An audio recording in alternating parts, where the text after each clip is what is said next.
Today we delve into Malaysia's evolving industrial strategies, including advancements in the semiconductor industry, covering the broader shift in industrial paradigms driven by policy reforms, technological innovations and global market dynamics.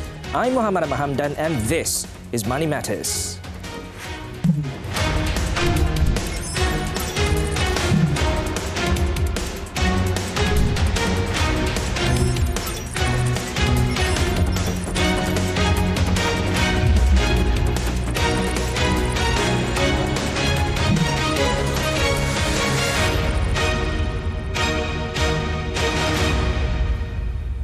Welcome to your favorite channel, TV3, where you can also stream on Tonton. Now, today we have Chairman of Khazanah Research Institute, Dr. Nungsari Ahmad Radhi with me right here in the studio. Welcome to Money Matters, Doctor. Thank you. Now, let me start with, back in May, the Prime Minister, Datuk Seri Anwar Ibrahim, had said that Malaysia is set to become the global hub for semiconductor research and development, R&D. How do you think Malaysia can leverage its strengths in advanced semiconductor manufacturing to lead the next phase of industrialization, for example, in the E&E, electrical and electronic sector? I think he meant it for the semiconductor E&E sector. I think among all the, if you looked at the economy, look at exports, for example, basically it's made up of three things. I think E&E, commodities, palm oil, natural gas. And gas, oil and gas. So between them, I think the exports of E&E is about 40% of total exports. Right. And it's about 500 over billion. So we do have a base. So saying something like that, what he said, it's not wishful thinking because we do have a base. Okay. We've had that for so the it's last... not far-fetched at all? It's not far-fetched. Definitely achievable. Yeah, because it's actually, we've been in the sector for over 50 years. Right. And it constitutes like 40% of our exports. And if you look at total trade, it's like 900 billion in an economy of 1.7 trillion. So we do have the foundations, and if it has some level of maturity, and it has actually moved in horizontally as well, and in tandem with changes in the industry itself. In E&E has evolved quite a bit, and so we do have the foundation to build upon that ambition. It's also part of the National Industrial Master Plan. Right, yeah. It is. Yeah. Right, and it's definitely going to attract billions in investment, that's for sure, right? Yeah. And given the challenging external environment that we're seeing today, countries, especially in the ASEAN region, are racing against each other to mitigate the impact of global trade tensions and especially capitalize on opportunities arising from the China Plus One strategy. What kind of specific policies do you think and strategies should Malaysia implement to allow this to happen? The opportunities, the potential, the opportunities are there. I think quite ironically, the trade tension, the US-China trade tension, the so-called China Plus One reaction towards that trade friction, and the overall tension globally actually have created this opportunity. People are relocating production bases outside of China as well. So that opportunity is there. But as you said, the competition is also quite stiff. So, I mean, people are not just looking at Malaysia, people are just looking also at Vietnam and Indonesia. So the strategy, the policy should be, we should position ourselves as a location that is more mature than, say, Vietnam or Indonesia. And therefore aiming for something a bit higher than what they should be aiming and what we were aiming for the last 30, 40 years. So then what are we looking at? We're looking at, I think regulatory regime is fairly matured. I mean, state governments, federal government are used to this sort of dealing with, say, FDI, multinationals, so that's fine. I think availability of, infrastructure, land, electricity, and so on, I think that's there. I think the real challenge is actually human capital, talent. Okay. Yeah, because to move, as I think the industry has itself moved, and to move further up, you need, all kinds of engineers, technicians, to man the next level of this development. I think that the real challenge is to offer that. I think fiscal incentives are all there, regulatory, all there, familiarity with dealing with bureaucracy at state and local governments. I think we are familiar. In the locations that this thing predominates in Penang and parts of Kulim, in Selangor, I think we know how to deal. We just need to address the issue of human capital, having the right sort of talent to move in tandem with the ambition that we want. Absolutely. Now, you mentioned earlier that Malaysia needs to be ahead of its neighbouring competitors like Indonesia and Vietnam. Indonesia, Vietnam, Malaysia, these are some of the companies that are set to be lucrative, especially also for foreign direct investments. In what ways do you think Malaysia can strategically position itself to attract FDIs and also allow or promote technological transfers to bolster its industrial capabilities? So we're quite early in this game, actually. Penang started the free trade zone, which are largely electrical and electronics, back in the 1970s. Right. So we have a much more matured cluster than anywhere in Vietnam or even anywhere in Indonesia, right? Or Thailand. So we have relationships between the activities and the supply chain. We could have done a lot better in over the years in trying to build what they call backward or forward linkages with domestic firms. So there's a strategy to attract them to come in. There is also a strategy to build linkages with domestic firms. I think the lesson from the last 30-40 years is we've not done that well enough. So we have to actually ensure that we are able to do that now. I think again, it's actually capabilities, talent, ability to master new technologies, and technology is moving very fast. And then technology is also moving horizontally. I think if you look at Penang, electronics have also created another, on the same technology platform, solar panels on photonics. It's also built on the same technology platform on precision engineering, medical equipment, so to speak. So, but the base was actually E&E. So we need more ability of domestic firms to then leverage on the presence of these MNCs. I think we didn't do that well enough in the last 30-40 years. The foundation is there. We just need to strengthen the foundation. The opportunities are there, because basically if Intel, the first Intel operations outside of US was in Penang in the early 70s. That's true. And then we have all the big names. Almost all the big names are here. So by right, they are part of a global supply chain, right? And they're here. So we should be latched into that supply chain much better than what we've done. But I think compared to, say, our neighbours, I think we are in much better position to actually do that than they. But we need to solve the capabilities. Yes. Okay, we want to discuss on the kind of regulatory reforms and incentives that Malaysia should introduce to foster, innovation and sustainable growth in industrial sectors. But before we do that, we're going to go for a quick commercial break. So don't go away, because Money Matters will be back shortly.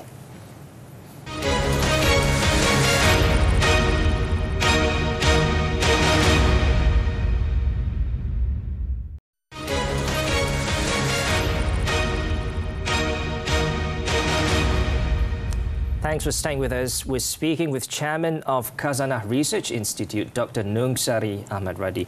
Now, Doctor, what specific regulatory reforms and incentives should Malaysia introduce to foster innovation and sustainable growth in its industrial sectors? So I think back to the issue of creating linkages. I think I'm taking Penang, sorry for taking Penang, because I'm from Penang. They have I think within the industry, they have something called Penang Skills Development Cooperation, which actually deals in mutual training. But they've also created something called CRES, Center for Research in Science and Technology, which is actually a collaboration of, say, the universities and the research that's being done at the companies themselves, at the multinationals themselves, because these are huge technology companies with research budgets that exceeds all the research budget in the local universities themselves. So you have universities like USM there, and therefore who are interested in research, but the companies themselves are also doing research for themselves. So the coming together of that is actually one of the things that can actually not just spur innovation and creativity, but also provide training for the human capital side of it. So we need more of that higher institution, higher universities and industry collaboration to build that capabilities. Doctor, speaking of trade and growth strategies, what kind of targeted export, promotion and diversification strategies do you think Malaysia should adopt to enhance resilience and competitiveness in global markets? Because we know Malaysia's top exports being, electrical and electronics, E&E, liquefied natural gas and palm oil. So what kind of targeted export promotion strategy should we be looking into? No, I think once these big companies comes in, and the way they have come in, they are part of a global supply chain. So the trade will be determined by their selling and buying along that supply chain. What we should be doing is we should then facilitate the growth of new firms that actually supports them and are able to export their bits as well. So basically, a big chunk of E&E, as you mentioned, are components. Now, we don't produce much on finished products. Right. So we produce components. Components, yeah. So actually, then if a local company, EMS, for example, they can come in and they can put components together to become a more complete component, for example. Then they can be part of the supply chain that then exports that to other end product manufacturers to finish those products. So things of that sort. But we also have then opportunities to do packaging, logistics, designing, and packaging. Then the other way is to move upwards, which is actually involving in design, prototyping, and so on. And this bit requires more collaboration with, say, universities and research centers here. So we shouldn't be, I think, too targeted in terms of, I know some of these plans are very targeted. We want this, we want that. I think we need to use a metaphor. We already have a nice forest with trees. We just need to ensure that the water is good, the air is okay, regulatory regime is there. These guys will figure out themselves, right? What's competitive, where the markets are going to sell, and so on. So we need to be more of an enabler and interfering in specific parts of it, but the whole dynamic you should just allow. But we also need to think about talent, not just the supply of talent, but making, say, places where these industries are located are also livable, right? They have to be livable places. Well, the whole ecosystem basically has to be conducive. Have to be nice places to live, nice places to raise family, recreational stuff, right? So we have to think, because talent of a certain level, they're looking, they can pick to work here or here. They would probably choose the one that is more livable, quote unquote, right?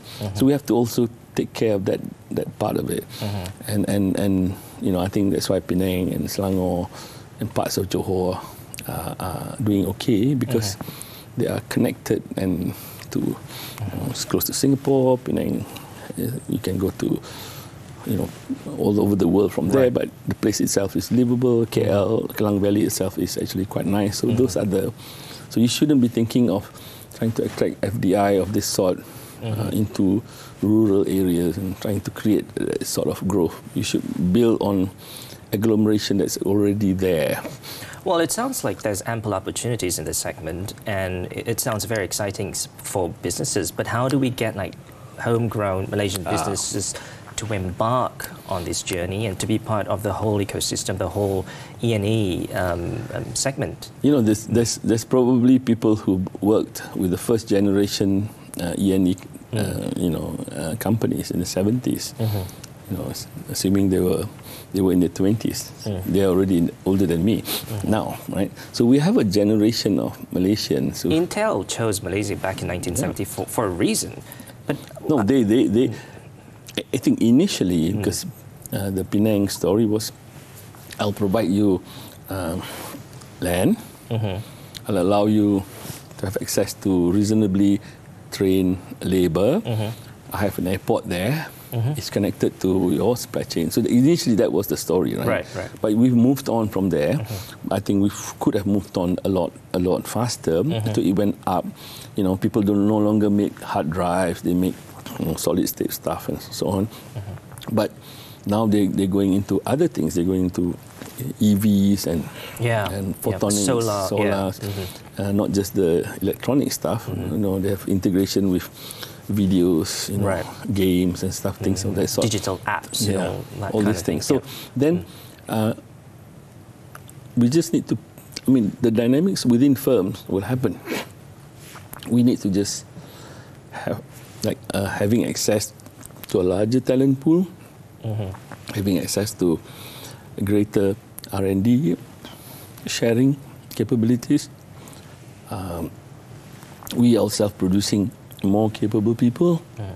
I think that's what we should be aiming at. I think we really seriously, I want to raise the point, looked at this so-called STEM, science, technology, engineering, mathematics kind of education, because if you don't sort that one out, this ambition will be very, very constrained, I think. Yeah. Okay. Doctor, we want to talk on income, wages and also competitiveness, but hold that thought because we're going to go for another round of commercial break. So don't go away because Money Matters will be back shortly.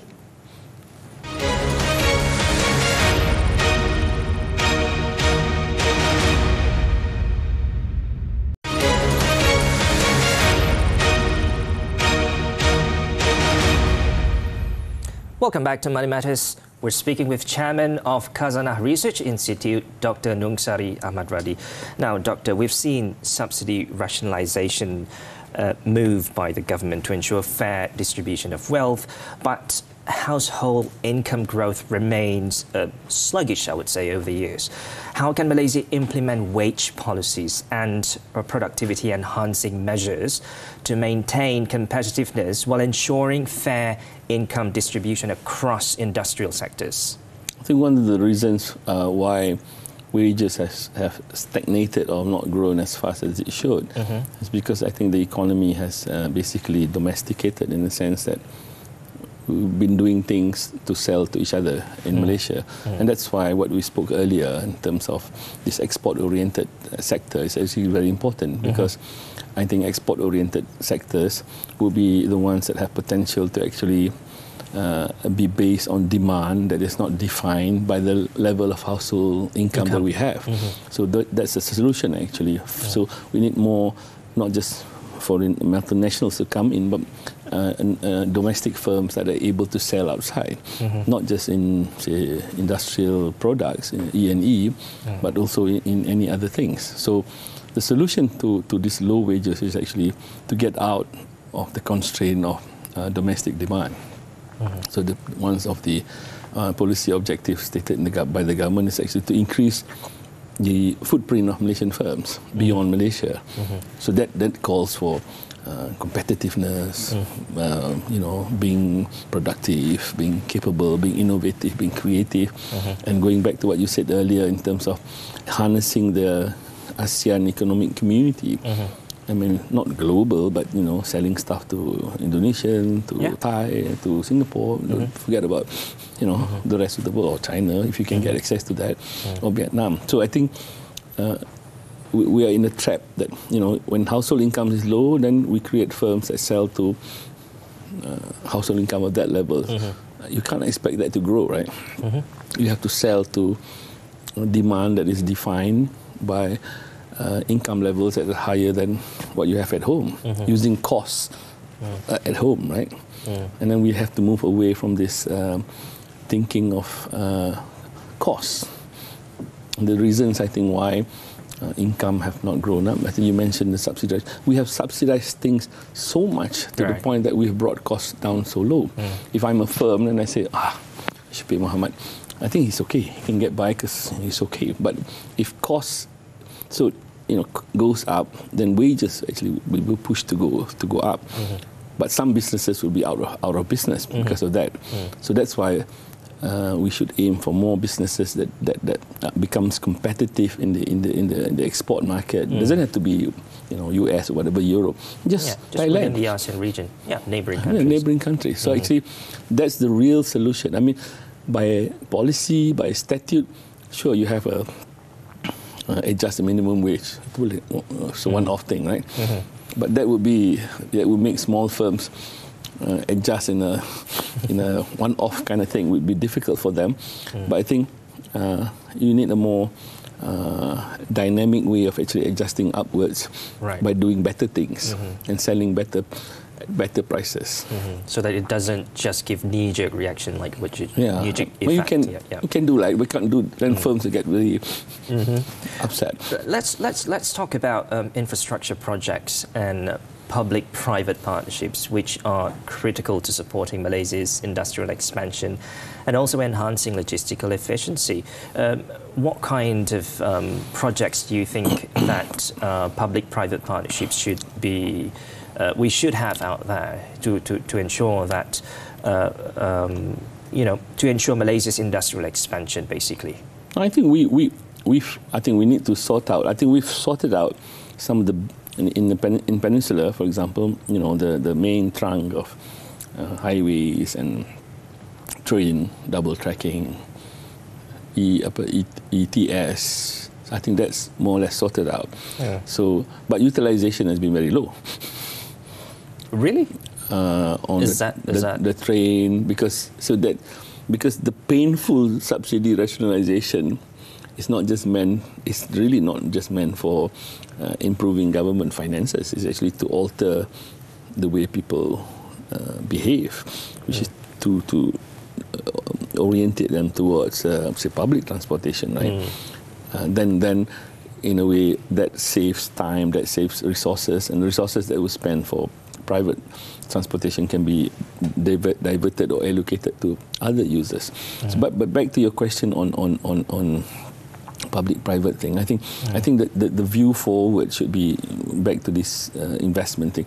I think it's not so much incentives, but more incentives. Like all these things we've been using, like tax holidays.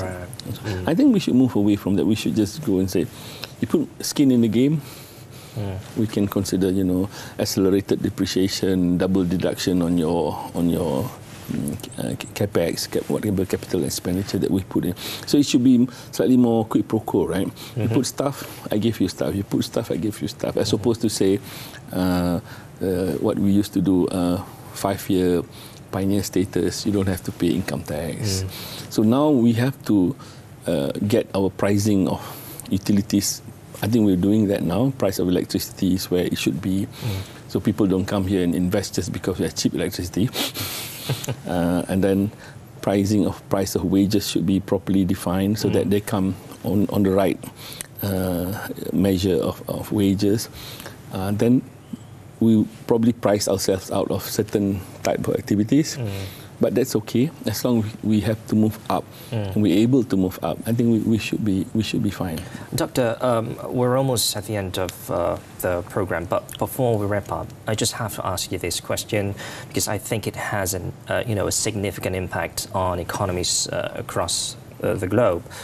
We heard earlier this week that the chief political leader of Hamas was assassinated by Israel and in Tehran, and Tehran has vowed to avenge the death of Ismail Haniyeh, which geopolitical pundits are saying could lead to heightened conflict in the region. How serious it is, do you think, the impact that it would have on Malaysia, our economy, if it really went down that road? Oh, I think even the disruption in Ukraine affected supply chains. That's true. Badly, and it affected us. In terms of price of grains and the transfer price of feed meal, price of chicken. Any further disruption in the Middle East in terms of actual war than what is going on in Gaza would definitely affect supply chains and prices. Any elevation of this conflict between the US and China in this region or anywhere else would definitely be painful for everybody. So that's not an insignificant threat. It is a significant threat. Are you concerned? I just hope that everybody involved knows that if that thing happens, everybody will be at a loss, except for people who make weapons, I think. Well, thank you very much, Dr. Nungsari Ahmad Radhi, Chairman of Khazanah Research Institute. We thank you once again for taking the time to be with us on this episode of Money Matters. For the past half an hour, you've been with us on Money Matters. If you missed the earlier part of this episode, you can also catch it up on Tonton. I'm Muhammad Hamdan. Thank you for watching and have a great weekend.